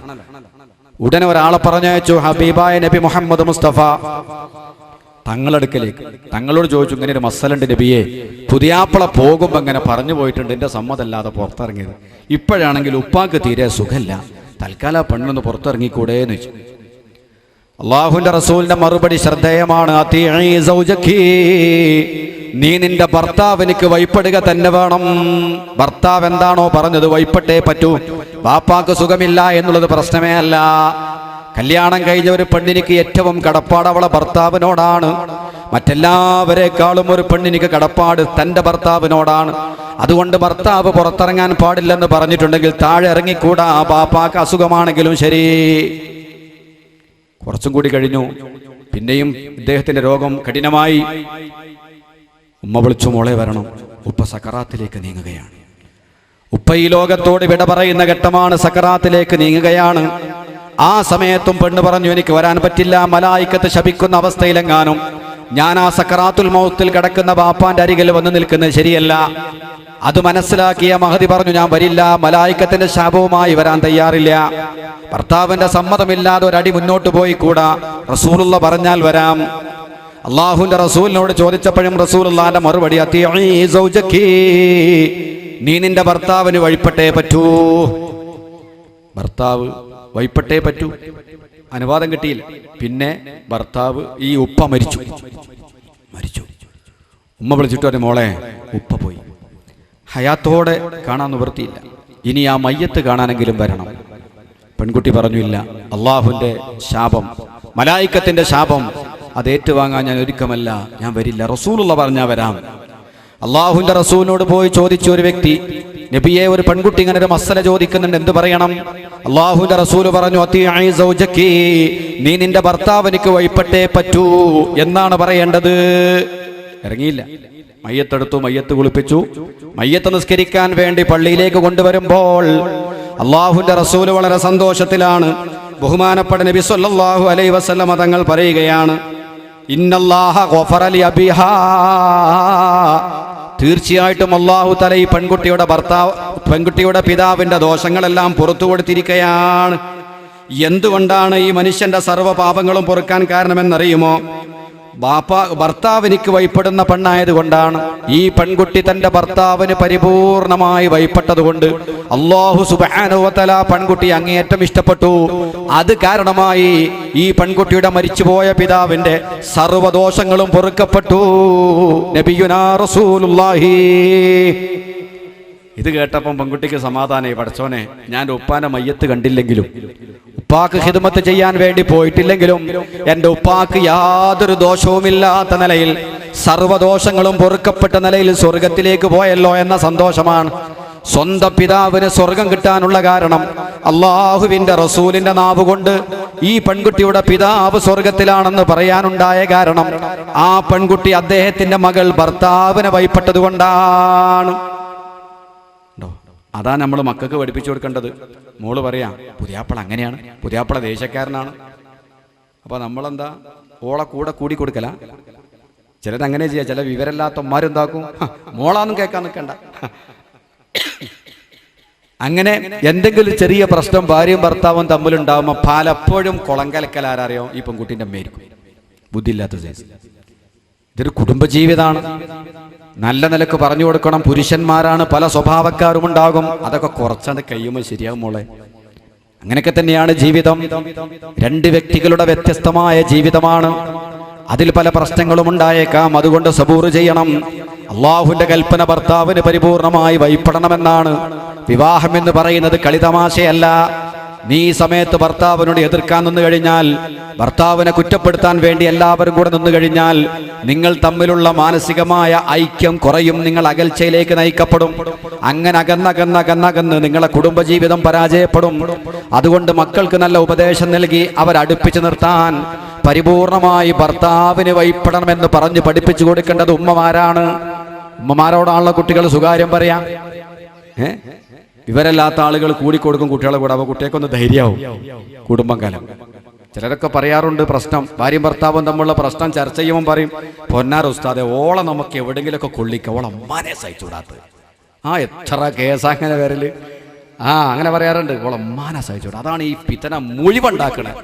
ഒരുവിധം ഓളെ ഒപ്പിച്ചു കൊണ്ടുപോകാൻ പറ്റും, പക്ഷെ അമ്മാനെ പൊരുത്തപ്പെടാൻ കഴിയില്ല. അങ്ങനെ എത്ര വളരെ ശ്രദ്ധിച്ചോളം. കുടുംബ ബന്ധം തമാശക്കളിയല്ല. എങ്ങനെങ്കിലും മകളൊരു പ്രശ്നം പറയുമ്പോൾ ജീവിതത്തിൽ അതൊക്കെ ഉണ്ടാവും. കാരണം ഭർത്താക്കന്മാരെന്ന് പറഞ്ഞാൽ എല്ലാവരും ഔലിയാക്കന്മാരൊന്നും അല്ലല്ലോ, സാധാരണക്കാരാണ്. ഓരോ ജോലിയുമായി ബന്ധപ്പെടുന്ന ആളുകൾക്ക് അതിൻ്റെതായ സ്വഭാവമൊക്കെ ഉണ്ടാവും, അല്ലേ? ഓരോ ആളുകൾ ഓരോ ജോലിയുമായി ബന്ധപ്പെട്ട ചിലപ്പോൾ നല്ല കടുപ്പുള്ള സ്വഭാവക്കാർ, മുൻദേശക്കാർ, അങ്ങനെ പല ആളുകളും ഉണ്ടാവും. അതൊക്കെ കുറച്ചങ്ങനെ കൺട്രോൾ ചെയ്ത് കൊണ്ടുപോയാൽ ലേശം കഴിയുമ്പോൾ അതൊക്കെ പദം വരും. അതിൻ്റെ സ്വഭാവം എങ്ങനെയാണ്. അപ്പൊ അതുകൊണ്ട് നല്ല ഉപദേശങ്ങൾ നൽകി വിവാഹ ജീവിതത്തിന്റെ തുടക്കത്തിലുണ്ടാവുന്ന ഇത്തരം പ്രശ്നങ്ങൾ പറഞ്ഞ് പഠിപ്പിച്ചു കൊടുക്കണം. കാരണം കുട്ടികളൊക്കെ വിവാഹം എന്ന് പറയുമ്പോൾ മൈലാഞ്ചിപ്പാട്ടും ഒപ്പനപ്പാട്ടും അല്ലെങ്കിൽ കേൾക്കുമ്പോൾ സ്വർഗത്തേക്കാ പോകണമെന്നാ വിചാരം. ഈ ജീവിതത്തിലുണ്ടാകുന്ന പ്രശ്നങ്ങളെപ്പറ്റിയോ പ്രയാസങ്ങളെപ്പറ്റിയോ ഒന്നും കുട്ടികൾക്ക് ബോധം ഉണ്ടാവില്ല. എപ്പോഴെങ്കിലും ഒന്ന് ഭർത്താവ് ഒന്ന് മോശമായി സംസാരിക്കുമ്പോഴേക്ക് ആകെ ടെൻഷനായി ബേജാറായി എന്നെ കൊണ്ട് പറ്റില്ല എന്നെല്ലാം പറയുമ്പോൾ നമ്മളും കൂടെ കൂടിക്കൊടുത്താൽ എന്താവും കഥ. അപ്പം അതുകൊണ്ട് വളരെ ശ്രദ്ധിച്ച് കൈകാര്യം ചെയ്യണം, പ്രത്യേകിച്ച് വീട്ടിലെ തലമുതിർന്ന സ്ത്രീകൾ. അനുസരണം വളരെ പ്രധാനമാണ്. ഈ അനുസരണക്കേട് ഉമ്മാനോട് പറഞ്ഞു. ഉമ്മ ചോദിക്കാൻ അല്ല പുതിയാപ്പിളെ, എന്താ നിങ്ങൾ ഇപ്പം തന്നെ അങ്ങനെ കുഴപ്പാക്കിയാൽ എന്ന് പറഞ്ഞാൽ പുതിയാപ്പിളക്കൊന്നുകൂടി ഒരു നിസാര പ്രശ്നം ഉണ്ടാകുമ്പോഴേക്ക് ഉമ്മാനോട് പറഞ്ഞ് ഉമ്മയിൽ ഇടപെട്ട് ഉമ്മമാൻ്റെ ആങ്ങളാരോട് കാരണന്മാരോട് പറഞ്ഞ് എന്തിനാ നിങ്ങൾ കുളം കലക്കണം? ഒരു നിസാര പ്രശ്നം ഭാര്യയും ഭർത്താവും തമ്മിലുള്ള പ്രശ്നം നിങ്ങളെന്തിനാ ചോദ്യം ചെയ്യുന്നത്? അത് അവർക്ക് പറഞ്ഞ് മനസ്സാക്കി കൊടുത്താൽ കുറച്ച് കഴിയുമ്പോൾ ലെവലാവും. അത് ഒരിക്കൽ വെറുക്കുന്ന ആളുകൾ പിന്നാണ്ട് സ്നേഹിക്കുകയും ചെയ്യും. അതിൻ്റെ സ്വഭാവം അങ്ങനെയാണ്. ശ്രദ്ധിച്ച് കൈകാര്യം ചെയ്യാത്തതാണ് പലപ്പോഴും ബന്ധം തകരാനുള്ളൊരു കാരണം. അപ്പോൾ ഒന്ന് അനുസരണം തന്നെയാണ്. നല്ല ഭർത്താവിനനുസരിക്കുന്ന പെണ്ണായതുകൊണ്ട് ആ കുട്ടിൻ്റെ വർക്കത്ത് കൊണ്ടാണ് ബാപ്പാൻ്റെ സർവ്വദോഷം പൊറുക്കപ്പെട്ടത്. അപ്പോൾ ഒരു വലിയ അമലാണ്. നിങ്ങളെ ദോഷം പൊറുക്കപ്പെടാനല്ല, നിങ്ങളെ മാതാപിതാക്കളെ ദോഷം പൊറുക്കാൻ വരെ കാരണമാണ് നിങ്ങൾ നിങ്ങളെ ഭർത്താവിന് പരിപൂർണമായി അനുസരിച്ചാൽ. സംഗതി ഇവിടെ പ്രയാസമുണ്ട്. ബാപ്പാക്ക് സുഖമില്ല എന്ന് പറഞ്ഞപ്പോൾ ഇറങ്ങിപ്പോവാൻ പറ്റാത്ത വിഷമുണ്ട്. ബാപ്പ മരിച്ചിട്ട് പോലും താഴെ ഇറങ്ങാൻ പറ്റാത്ത വിഷമുണ്ട്. അതൊക്കെ ഒരു പെണ്ണ് സഹിച്ചപ്പോൾ നോക്കൂ, സ്വന്തം പിതാവിൻ്റെ ദോഷം പൊറുക്കാൻ പോലും ഇങ്ങനത്തെ ഒരു പെൺകുട്ടിക്ക് ജന്മം നൽകിയതിൻ്റെ ഒരൊറ്റ കാരണം കൊണ്ട് പിതാവിൻ്റെ ദോഷം പൊറുക്കപ്പെടാൻ അത് കാരണമായി എന്ന് വരുമ്പോൾ എത്ര വലിയ പ്രതിഫലം കിട്ടുന്ന അമലാണ് ഭർത്താവിലേക്ക് വൈപ്പെടുക എന്ന് പറഞ്ഞാൽ. ബഹുമാനപ്പെട്ട നബി സല്ലല്ലാഹു അലൈഹി വസല്ലം തങ്ങൾ പറയുന്ന ഒരു ഹദീസിൽ കാണാം, അൽ മർഅതു ഇദാ സ്വല്ലത്ത് ഖംസഹാ വസ്വാമത്ത് ശഹ്റഹാ വഅഹ്സനത് ഫർജഹാ വഅതാഅത് ബഅലഹാ ഫൽതദ്ഖുൽ മിൻ അയ്യി അബ്വാബിൽ ജന്നതി ശാഅത്. അല്ലാഹുവിൻ്റെ റസൂൽ പറയുകയാണ്, അൽ മർഅതു ഒരു പെണ്ണ് ഇദാ സ്വല്ലത്ത് ഖംസഹാ അവളുടെ 5 നേരത്തെ നിസ്കാരം കൃത്യമായി നിർവഹിച്ചാൽ. ഒരു പെണ്ണ് പുരുഷന്മാരെ പോലെ ഇബാദത്ത് ചെയ്യാൻ ചിലപ്പോൾ സാധിക്കണമെന്നില്ല. അതുകൊണ്ട് ഫർളാക്കപ്പെട്ട നിസ്കാരം കൃത്യമായി നിർവഹിച്ചു. വസ്വാമത്ത് ശഹ്റഹാ അവൾക്ക് നിർബന്ധമായ റമളാൻ മാസത്തിലുള്ള നോമ്പ് നോറ്റ്. വഅഹ്സനത് ഫർജഹാ അവളുടെ ഗുഹ്യസ്ഥാനം കാത്തു സൂക്ഷിച്ചു, അവളുടെ ശരീരം കാത്തു സൂക്ഷിച്ചു. വഅതാഅത് ബഅലഹാ ഭർത്താവിനിക്ക് നല്ല പോലെ വഴിപ്പെട്ടു. ഈ 4 ലക്ഷണങ്ങൾ ഒരു പെണ്ണിനിക്കുണ്ടായാൽ നാളെ സ്വർഗത്തിൽ വരുമ്പോൾ അവളോട് പറയും, ഇഷ്ടമുള്ള കവാടത്തിലൂടെ സ്വർഗത്തിലേക്ക് പ്രവേശിച്ചു കൊള്ളുക. വലിയ ആബിദീങ്ങളോട് പറയുന്ന, വലിയ അള്ളാഹ്ക്ക് വേണ്ടി ഒരുപാട് സൽക്കർമ്മങ്ങൾ ചെയ്യുന്ന ആളുകളോട് പറയുന്ന വാക്കാണത്. സ്വർഗത്തിൽ കടക്കുക എന്നല്ല, ഇഷ്ടമുള്ള കവാടത്തിലൂടെ കടന്നോളൂ. ഏത് വാതിലൂടെ വന്നാലും സ്വാഗതമാണ്, സ്വീകരണമാണ്. അതിനൊരു പെണ്ണിനെ സംബന്ധിച്ചിടത്തോളം ഒരുപാട് പ്രതിസന്ധികൾ ഉള്ളതുകൊണ്ട് ഒരുപാട് അമലുകളൊന്നും ഒരു പക്ഷേ ചെയ്യാൻ കഴിയണമെന്നില്ല. അതുകൊണ്ട് 5 നേരം കൃത്യമായി നിസ്കരിക്കുകയും ഫർളാക്കപ്പെട്ട നോമ്പ് നോൽക്കുകയും തൻ്റെ ശരീരം അന്യ പുരുഷന്മാരെ തൊട്ട് കാത്തു സൂക്ഷിക്കുകയും ഭർത്താവിനിക്ക് വഴിപ്പെടുകയും ഈ 4 കാര്യങ്ങൾ ചെയ്താൽ തന്നെ സ്ത്രീകൾക്ക് ഉയർന്ന ദറജ കിട്ടും. നാളെ പരലോകത്തെത്തിക്കഴിഞ്ഞാൽ ഇഷ്ടമുള്ള കവാടത്തിലൂടെ സ്വർഗത്തിൽ കയറിക്കൊള്ളുക എന്നവളോട് പറയുമെന്ന് നബി മുഹമ്മദ് മുസ്തഫ. ഞാൻ എൻ്റെ സ്വന്തം കാര്യം ചോദിക്കാൻ വേണ്ടി വന്നവളല്ല, സ്ത്രീ സമൂഹത്തിൻ്റെ മുഴുവൻ കാര്യങ്ങൾക്ക് വേണ്ടി ചോദിക്കാൻ വന്നവളാണ്. സ്ത്രീകളുടെ പൊതു പ്രശ്നം ചർച്ച ചെയ്യാൻ വേണ്ടി വന്നവളാണ്. നബി ചോദിച്ചു, എന്താണത്? ഉടനെ ആ സഹോദരി പറയുകയാണ്, ഇന്നൽ ജിഹാദ കതബഹുല്ലാഹു അലർ റിജാൽ. യുദ്ധമെന്ന് പറയുന്നത് അള്ളാഹു പുരുഷന്മാർക്കാണ് ഫർളാക്കിയത്. യുദ്ധത്തിൽ പങ്കെടുത്താൽ പുരുഷന്മാർക്ക് സ്വർഗമാണ്. ചെറിയൊരു മുറിവ് സംഭവിച്ചാൽ പോലും അവർക്ക് വമ്പിച്ച പ്രതിഫലമുണ്ട്. നബിയെ, യുദ്ധത്തിൽ ഷഹീദായി ശുഹദാക്കന്മാരുടെ ദറജ, ഈ വലിയ ദറജ പുരുഷന്മാർക്ക് മാത്രമേ അല്ലേ ഉള്ളൂ. അടുക്കളയിൽ കഴിച്ചുകൂട്ടുന്ന ഞങ്ങൾക്ക് അങ്ങനെ വലിയ ദറജ കിട്ടാൻ എന്തെങ്കിലും വഴിയുണ്ടോ? നബിനോട് ചോദ്യം അല്ലേ. പുരുഷന്മാർ പൊതുരംഗത്ത് പ്രവർത്തിക്കും, യുദ്ധം ചെയ്യും, ഷഹീദാവും, കയ്യുമുറിയും, കാലുമുറിയും, കണ്ണുപൊട്ടും, ഇങ്ങനെയൊക്കെ അള്ളാഹ്ക്ക് വേണ്ടി സേവനം ചെയ്യും, അള്ളാഹിന്റെ ദീനിന് വേണ്ടി സേവനം ചെയ്യും. അവർക്ക് വലിയ പ്രതിഫലം കിട്ടുമ്പോൾ സ്ത്രീകളായ ഞങ്ങൾക്ക് അങ്ങനെ പ്രതിഫലം കിട്ടാനുള്ള വഴിയുണ്ടോ? ഉടനെ അള്ളാഹുവിന്റെ റസൂല് പറഞ്ഞു കൊടുത്തു, ഇന്ന ത്വാഅത്തസ് സൗജി, ഒരു പെണ്ണ് തന്റെ ഭർത്താവിനിക്ക് വഴിപ്പെടൽ, ഇഅ്തിറാഫൻ ബിഹഖിഹി, ഭർത്താവിന്റെ അവകാശങ്ങൾ അംഗീകരിച്ചുകൊണ്ട്, ഭർത്താവിനിക്കൊരു ഭാര്യ ചെയ്തു കൊടുക്കേണ്ട അവകാശങ്ങളൊക്കെ അംഗീകരിച്ചുകൊണ്ട്, പൊരുത്തപ്പെട്ടുകൊണ്ട് ഒരു ഭാര്യ ഭർത്താവിനിക്ക് വഴിപ്പെട്ട് ജീവിച്ചാൽ തന്നെ യഅ്ദിലു ദാലിക, യുദ്ധത്തിൽ പങ്കെടുക്കുന്ന പുരുഷന്മാർക്ക് കിട്ടുന്ന അതേ പ്രതിഫലത്തിനോട് തുല്യമായ പ്രതിഫലം നിങ്ങൾക്ക് അടുക്കളയിൽ നിന്ന് ലഭിക്കുമെന്ന് മഹാനായ നബി മുഹമ്മദ് മുസ്തഫ.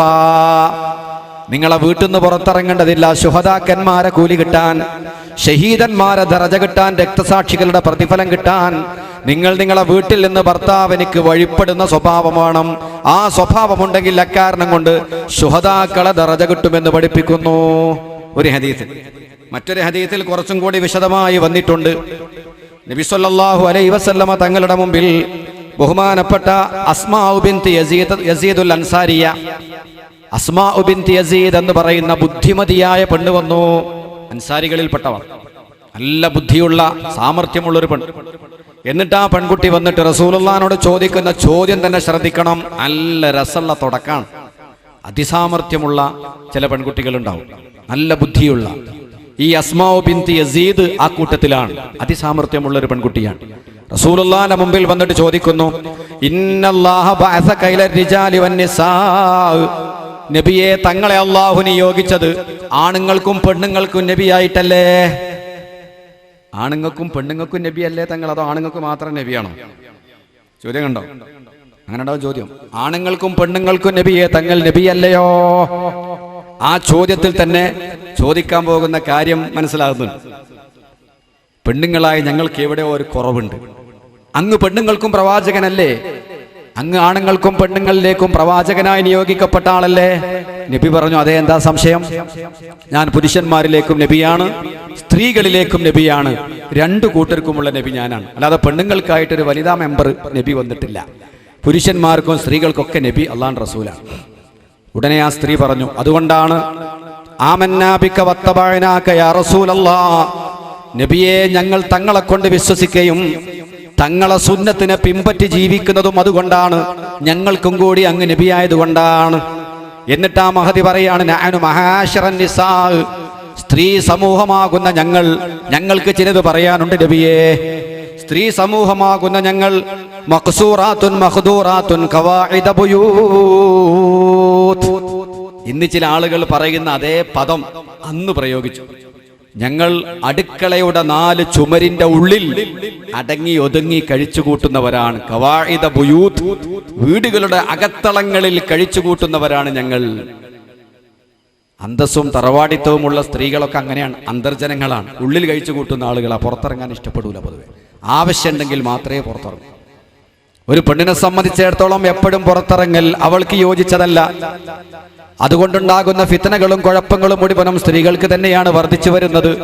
കടകളിലും ജ്വല്ലറികളിലും ഫാൻസി കടകളിലും അതുപോലെ സർവ്വ ഹോട്ടലുകളിലും 5 സ്റ്റാറുകളിലും അതുപോലെ തന്നെ സൂപ്പർ മാർക്കറ്റുകളിലും എല്ലാ സ്ഥലത്തും ടെലിഫോൺ ബൂത്തുകളിലും മുഴുവനും പെൺകുട്ടികൾ നിറഞ്ഞപ്പോൾ പെൺവാണിഭം വർദ്ധിക്കുന്നു, തട്ടിക്കൊണ്ടുപോക്ക് വർദ്ധിക്കുന്നു, അതുപോലെ തന്നെ ആത്മഹത്യകൾ വർദ്ധിക്കുന്നു. സ്ത്രീകൾക്കുണ്ടാകുന്ന സ്ത്രീത്വത്തിനെതിരെ ഉണ്ടാകുന്ന സർവ്വ കോലാഹലങ്ങളും കുഴപ്പങ്ങളും ഉണ്ടാകുന്നത് വീട് വിട്ട് പുറത്തിറങ്ങി ആവശ്യമില്ലാത്ത സ്ഥലങ്ങളിൽ പോയിരിക്കുന്നത് കൊണ്ടുണ്ടാകുന്ന ഫിത്നകളാണ് അല്ലേ? അതല്ലേ സംഭവിക്കുന്ന യഥാർത്ഥത്തിൽ. അതുകൊണ്ട് നബിയെ ഞങ്ങൾ വീട്ടിന്റെ അകത്തളങ്ങളിൽ കഴിച്ചു കൂട്ടുന്നവരാണ്. ഖവാഇദ ബുയൂത്ത്, വീടിന്റെ 4 ചുമരിന്റെ ഉള്ളിൽ കഴിച്ചു കൂട്ടുന്നവരാണ് ഞങ്ങൾ. മാത്രമല്ല പുരുഷന്മാരുടെ കാമവികാരങ്ങളെ തണുപ്പിച്ചു കൊടുക്കുന്നവരാണ് ഞങ്ങൾ. പുരുഷന്മാരുടെ വികാരങ്ങൾ തണുപ്പിച്ച് 4 ചുമരിന്റെ ഉള്ളിലായി കഴിച്ചു കൂട്ടുന്നവരാണ്. അവരെ മക്കളെ ഗർഭം ചുമക്കുന്നവരാണ് അല്ലേ? ഞങ്ങൾ പുരുഷന്മാരുടെ വികാരം തീർത്തു കൊടുത്തും അവരെ മക്കളെ ഗർഭം ചുമന്നും 4 ചുമരിന്റെ ഉള്ളിൽ ഇങ്ങനെ അടങ്ങി ഒതുങ്ങി കഴിയുന്ന ആളുകളാണല്ലേ ഞങ്ങൾ. അന്ന് പറഞ്ഞു അസ്മാഉ ബിൻത് യസീദ്. ഇത് പറഞ്ഞപ്പോൾ നബി സല്ലല്ലാഹു അലൈഹി വസല്ലമ തങ്ങളോട് ആ മഹദി ചോദിക്കുക. തുടർന്ന് പറയാണ്, ഇങ്ങനെയാണ് ഞങ്ങളെ സ്ഥിതി. ഞങ്ങൾ വീട്ടിൻ്റെ ഉള്ളിൽ കഴിച്ചു കൂട്ടുകയാണ്. കുഞ്ഞുങ്ങളെ ഗർഭം ചുമന്നും പ്രസവിച്ചും കുഞ്ഞുങ്ങൾക്ക് മുലയൂട്ടിയും മക്കളെ പരിപാലിച്ചും 4 ചുമരിന്റെ ഉള്ളിൽ കഴിച്ചു കൂട്ടുന്നവരാണ് ഞങ്ങൾ. പക്ഷേ പുരുഷന്മാർക്ക് ജമാഅത്ത് കൊണ്ട് ശ്രേഷ്ഠമാക്കപ്പെട്ടിരിക്കുന്നു. കൃത്യമായി പള്ളിയിൽ ജമാഅത്തിന് പങ്കെടുക്കുന്നത് പുരുഷന്മാരാണ്. വലിയ പ്രതിഫലം കിട്ടുന്ന അമലാണ്, 27 ഇരട്ടി പ്രതിഫലം. ധാരാളം ആളുകൾ പങ്കെടുക്കുന്ന ജമാഅത്താകുമ്പോൾ പ്രതിഫലം വർദ്ധിക്കുന്നു. അങ്ങനെ ജമാഅത്ത് കൊണ്ട് ശ്രേഷ്ഠമാക്കപ്പെട്ടത് പുരുഷന്മാരാണല്ലോ. നബിന്റെ കാലത്തും അങ്ങനെ തന്നെ ജമാഅത്തിന് കൃത്യമായി പോവാറുള്ളത് പുരുഷന്മാരാണ്. നബിന്റെ മുമ്പിലായി ചോദ്യം, അല്ല നിങ്ങളും വന്നോന്ന് നബി പറഞ്ഞില്ല. അവിടെ ഹദീസിൽ അങ്ങനെ കാണുന്നില്ല. പുരുഷന്മാരെ ജമാഅത്ത് കൊണ്ട് ശ്രേഷ്ഠമാക്കപ്പെട്ടിരിക്കുന്നു. മാത്രമല്ല വൽ ജിഹാദ് വശുഹൂദിൽ ജനായിസ്, യുദ്ധത്തിൽ പങ്കെടുക്കലും പുരുഷന്മാരാണ്. മയ്യത്ത് പരിപാലനത്തിൽ പങ്കെടുക്കുന്നതും മയ്യത്തിന്റെ കൂടെ നടക്കുന്നതും മയ്യത്ത് കബറടക്കുന്നതും അതൊക്കെ വമ്പിച്ച കൂലി കിട്ടുന്ന കാര്യമാണ്. അതൊക്കെ ചെയ്യുന്നത് പുരുഷന്മാരാണല്ലോ. മയ്യത്തിന്റെ കൂടെ നടന്നാൽ എത്ര പ്രതിഫലമാണ്, അവന്റെ ദോഷങ്ങൾ ഇങ്ങനെ കൊഴിഞ്ഞു പോവുകയാണ്. നമുക്ക് അതിനൊക്കെ മടിയാണ്.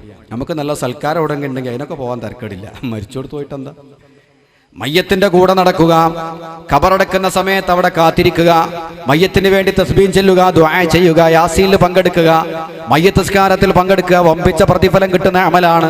നാളെ നമുക്കും ഒഴിച്ചുകൂടാൻ പറ്റാത്തതാണ്. നമ്മൾ ചെയ്തെങ്കിൽ മാത്രമേ നമുക്ക് വേണ്ടി ചെയ്യാൻ ആളുകൾ ഉണ്ടാവുകയുള്ളൂ. അതിനൊന്നും ആളില്ല. മരിച്ചാൽ അടുത്ത ബന്ധുക്കൾ മാത്രം ഒരു 10-15 ആള്. അത് ഞാൻ ഏറ്റവും ഉഷാറ് കണ്ടത് എൻ്റെ മലപ്പുറം ജില്ലയിലാണ്. ഒരു നാട്ടിലൊരു മരണം ഉണ്ടെങ്കിൽ ആ നാട്ടിലൊരൊറ്റ കുട്ടിയില്ലാതെ പങ്കെടുത്തിട്ടുണ്ടോ? അന്ന് ആരും പണിക്കൊന്നും പോകില്ല. എല്ലാവരും ആ മയ്യത്ത് മറണിയിട്ട് ബാക്കി കാര്യമുള്ളൂ. ഇന്നും നമ്മുടെ നാട്ടിലൊക്കെ ആ വിഷയത്തിൽ ഉഷാറാണ്. മറ്റു പല കാര്യത്തിലും നിങ്ങളാ ഉഷാറ്. ഇവിടെ പലപ്പോഴും കുറഞ്ഞ ആളുകൾ, അതിപ്പോൾ കൂലിട്ടാൻ വേണ്ടി പോകുന്നല്ല, അത് പുതിയാപ്പളിൻ്റെ വാപ്പയാണ്. പുതിയാപ്പള എന്തേലും വിചാരിക്കൂലേ നമ്മൾ നേരത്തെ പോന്നാൽ? അതിനെന്ത് കൂലിയാ കിട്ടുക? പുതിയാപ്പളെ വിചാരിക്കൂല എന്നുള്ളൊരു ഗുണം മാത്രം കിട്ടും. അങ്ങനത്തെ എന്തെങ്കിലുമൊക്കെ ബന്ധം വിചാരിച്ചിട്ട് പോയിട്ടൊന്നും ചെയ്യുന്നത് ആഖിറത്തിനും വേണ്ടി ചെയ്യണം. ആ നിയ്യത്തുണ്ടെങ്കിൽ ഇതിനൊക്കെ വമ്പിച്ച കൂലിയാണ്. ഒരുപാട് ദോഷം നമുക്കുണ്ട്, അതൊക്കെ പൊറുക്കപ്പെടും. ശുഹൂദുൽ ജനായിസ്, മയ്യത്തിന്റെ പരിപാലനത്തിൽ പങ്കെടുക്കുന്നതും മയ്യത്തിന്റെ കാര്യങ്ങളുമായി ബന്ധപ്പെട്ട കാര്യങ്ങളൊക്കെ പുരുഷന്മാർക്കാണ്. ജിഹാദ് പുരുഷന്മാർക്കാണ്. അഫനുശാരിക്കും ഫിൽ അജ്രി യാ റസൂലല്ലാഹ്, അല്ലാഹുവിന്റെ റസൂലേ, പ്രതിഫലത്തിൽ ഞങ്ങൾ അവരോട് കൂറാകുമോ? ഞങ്ങൾക്ക് നാളെ സ്വർഗത്തിൽ പുരുഷന്മാർ ഒപ്പത്തിനൊപ്പം എത്താൻ കഴിയോ നബിയെ? പുരുഷന്മാരെ കൂടെ സ്വർഗത്തേക്ക് ഞങ്ങൾക്കും പോണ്ടേ? ജമാഅത്തിന് അവർ പോകുന്നു, ജിഹാദിന് അവർ പോകുന്നു, മയ്യത്ത് പരിപാലനത്തിൽ അവർ പങ്കെടുക്കുന്നു, പൊതുപ്രവർത്തനങ്ങൾ ചെയ്യുന്നു. ഇതൊക്കെ പുരുഷന്മാർക്കാണ്. അഫനുശാരിക്കുഹും ഫിൽ അജ്രി യാ റസൂലല്ലാഹ്, ഞങ്ങൾ അവരുമായി പ്രതിഫലത്തിൽ തുല്യമാകുമോ നബിയേ? നല്ല ചോദ്യമല്ലേ? ആ ചോദ്യത്തിന്റെ ആ ശൈലി നോക്കി നിങ്ങൾ. ആണുങ്ങൾക്കും പെണ്ണുങ്ങൾക്കും നബിയല്ലേ എന്നൊക്കെയാണ് ചോദിച്ചു തുടങ്ങിയിട്ട് പുരുഷന്മാർക്ക് ഇങ്ങനെയുണ്ട് അങ്ങനെയുണ്ട്. ഞങ്ങൾ ഇതാ വീട്ടിലിങ്ങനെ 4 ചുമരിൻ്റെ ഉള്ളിൽ കുട്ടികളെ പോറ്റി പ്രസവിച്ചും കുട്ടികൾക്ക് മുലപ്പാൽ കൊടുത്തും കൂടുകയാണ്. ഞങ്ങൾക്ക് പ്രതിഫലം കിട്ടൂലേ? പുരുഷന്മാരുടെ ഒപ്പത്തിനൊപ്പത്താൻ കഴിയോ ഞങ്ങൾക്ക് നാളെ? ഉടനെ അള്ളാഹുവിന്റെ റസൂൽ അതിന് മറുപടി പറയുന്നതിന് മുമ്പ് നോക്കൂ നിങ്ങൾ. അള്ളാഹുവിന്റെ റസൂൽ സഹാബത്തിനെ കൊള്ള തിരിഞ്ഞിട്ട് ചോദിക്കുകയാണ്, ഹൽ സമിഅതും മഖാലത ഇംറാത്തിൻ അഹ്സന സുആലൻ അൻ ദീനിഹാ മിൻ ഹാദിഹി ശഫീഉനാ റസൂലുള്ളാഹി. ഹൽ സമയത്തും നിങ്ങൾ കേട്ടിട്ടുണ്ടോ, ഇതിന്റെ മുമ്പ് നിങ്ങൾ കേട്ടിട്ടുണ്ടോ, മക്കാലത്ത് ഇംറാത്തിന്, ഒരു പെണ്ണിന്റെ ചോദ്യം. ഒരു പെണ്ണ് ഇതുപോലത്തെ ഭംഗിയായ ചോദ്യം അവളെ ദീനിനെ പറ്റി ചോദിക്കുന്നത് മുമ്പ് നിങ്ങൾ കേട്ടിട്ടുണ്ടോ? സഹാബത്ത് പറഞ്ഞില്ല നബി, നല്ല ചോദ്യമായത്, നല്ല ചോദ്യമാണ്. ഇത്ര ഭംഗിയായ ഒരു ക്വസ്റ്റ്യൻ, ഇത്ര ഭംഗിയായ ഒരു ചോദ്യം മുമ്പ് ഒരു പെണ്ണ് ചോദിച്ചു ഞങ്ങൾ കേട്ടിട്ടില്ല. ഉടനെ അള്ളാഹുവിന്റെ റസൂല് പറഞ്ഞു കൊടുക്കുകയാണ്, ആ അസ്മാനെ വിളിച്ചുകൊണ്ട്, യാ അസ്മാ, പ്രിയപ്പെട്ട അസ്മാ എന്ന് വിളിച്ചുകൊണ്ട് നബി തങ്ങൾ പറയുകയാണ്, ഇന്ന ഹുസ്ന തബഉലി ഇദാകുന്ന ലിസൗജിഹാ വതലബുഹാ ലിമർളാതിഹി വത്തിബഉഹാ ലിമുവാഫഖതിഹി യഅദിലു കുല്ലമാ ദകർത ലിർരിജാൽ. നല്ലപോലെ ശ്രദ്ധിക്കണം എൻ്റെ പ്രിയപ്പെട്ട സഹോദരിമാർ.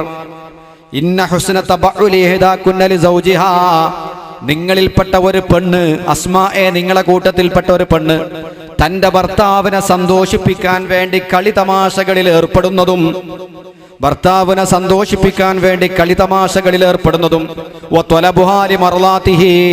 ഭർത്താവിന്റെ തൃപ്തിയെ ആഗ്രഹിക്കുന്നതും, ഭർത്താവിനോട് യോജിച്ചുകൊണ്ട് മുന്നോട്ട് പോകുന്നതും, പുരുഷന്മാർക്ക് പറഞ്ഞ ജമാഅത്ത്, ജുമുഅ, അതുപോലെ മയ്യത്ത് പരിപാലനം, ജിഹാദ് തുടങ്ങിയിട്ടുള്ള സർവ്വ കാര്യങ്ങളോടും ഒപ്പത്തിനൊപ്പമെത്താൻ ഇതുകൊണ്ട് നിങ്ങൾക്ക് സാധിക്കുമെന്ന് മഹാനായ നബി മുഹമ്മദ് മുസ്തഫ.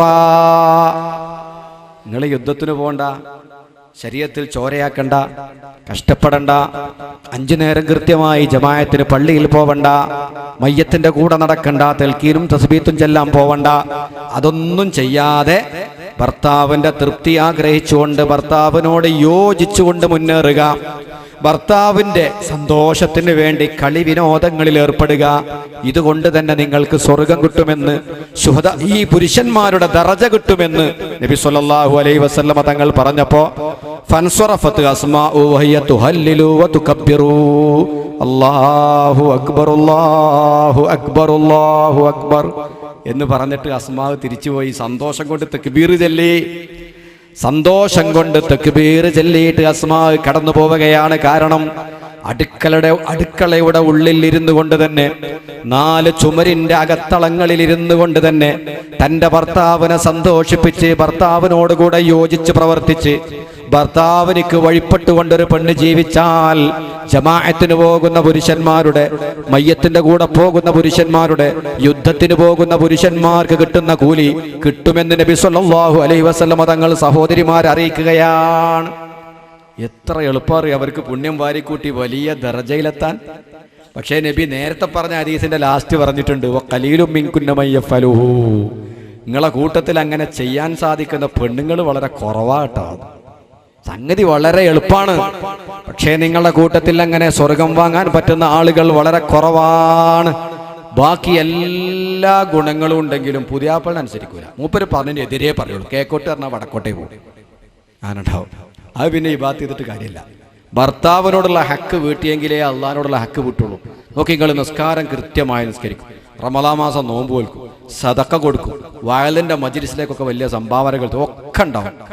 പുതിയാപ്പളന്റെ മനസ്സിലൊരു സ്ഥാനം ഉണ്ടാവില്ല.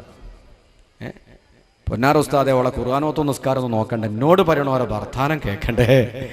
അതാണ് അവിടെ കഴിഞ്ഞ്, അതോടുകൂടെ തീർന്ന്. പിന്നെ ഒരു ഗുണവും എടുത്തു പറയാനില്ല. അതാണ് നബിതങ്ങൾ പറഞ്ഞ, നിങ്ങളെ കൂട്ടത്തിൽ അങ്ങനെ സ്വർഗം വാങ്ങാൻ പറ്റുന്ന ആളുകൾ വളരെ കുറവാ. 4 ചുമരിന്റെ ഉള്ളിൽ നിന്ന് സമ്പാദിക്കാൻ പറ്റിയ വലിയ ദർജയാണത്.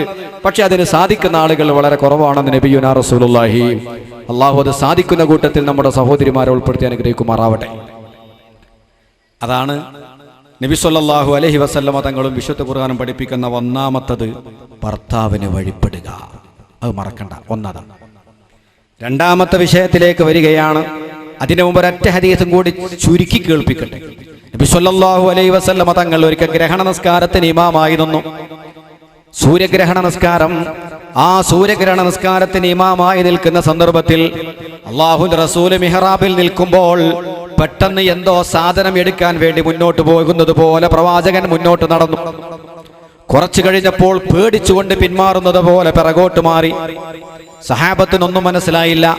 നിസ്കാരമെല്ലാം ഒക്കെ കഴിഞ്ഞതിന്റെ ശേഷം സ്വഹാബത്ത് ചോദിച്ചു, നബിയെ, തങ്ങൾ എന്താണ് നിസ്കാരത്തിൽ മുന്നോട്ട് നടക്കുന്നത് ഞാൻ കണ്ടു, ബേക്കോട്ട് നടക്കുന്നതും ഞാൻ കണ്ടല്ലോ, എന്ത് പറ്റി നബിയെ നിസ്കാരത്തിൽ?